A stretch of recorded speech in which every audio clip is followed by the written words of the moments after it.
Sa araw na ito mga syug, ay samahan nyo na naman nga ako mag-food trip. Itatry nga natin ngayon itong ramen na nakita namin dito sa may palengke namin. Kahit maulan nga sa mga panahon na yan mga syug, gabi gumora pa rin kami. Kasi kapag kagutom ka talaga, walang imposible. Tsari, exit ka nga dito sa may Florida Blanca. Alam nyo naman itong dinadaanan ko. Naya kasi kami ng kuya ko dito, na-try gan daw namin itong ramen ng Bizaku. Bizaku or Bizaku, kayo na bahala. Pero waiting pa rin nga kami dito sa labas mga syug dahil marami pa nga kumakain. Tsaka bagong-bago pa lang talaga tong ramihan na to. Alam niyo naman, mahilig tayo pumunta sa mga bago, kaya nandito tayo ngayon. Habang waiting nga kami sa upuan namin, nagtingin-tingin na kami dito ng orderin namin. Hindi nagtagal, pinapasok na din kami. Hala! Ay kapag ka talaga kami sumugod sa restaurant niya, asahan nyo, sisikip tayo sa loob. Tsaka pagka nag-dining ka nga dito mga syug, pwede kang umupo dito sa harapan nila para makita mo yung mga ginagawa nila. Tsaka kung paano nalalutuin yung order mo. Ganun. Medyo nagtagal nga kami dito sa pagpipili sa menu. Kapag kain lang yan, nag-away-away pa kami kung anong order. Napakaliwanag nga dito sa loob ng Bizaku. Tignan mo naman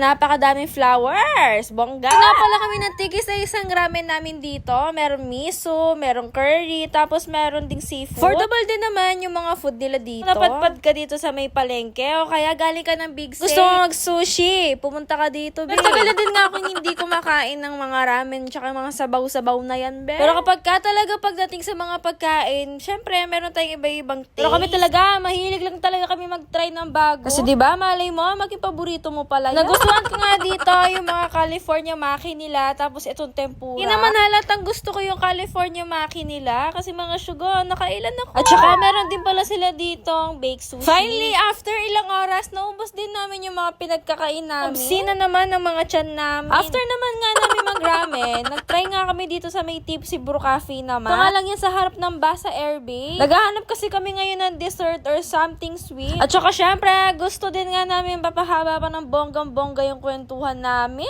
As usual mga syug, hindi talaga mawawala sa order namin yung croffle, lalo na kapag ka nagkakape kami. At saka napapahaba talaga ng bonggang-bongga yung kwentuhan namin, lalo na kapag ka umiinom kami ng kape, ng milk tea. Ay, Diyos ko. Alam nyo, hindi kasi kami talaga papayag kung uuwi kami ng talagang hindi busog. Kaya naman, after nga namin dito mga syug, umuwi na din kami. Ito na nga nagtatapos sa ating video for today. Babu!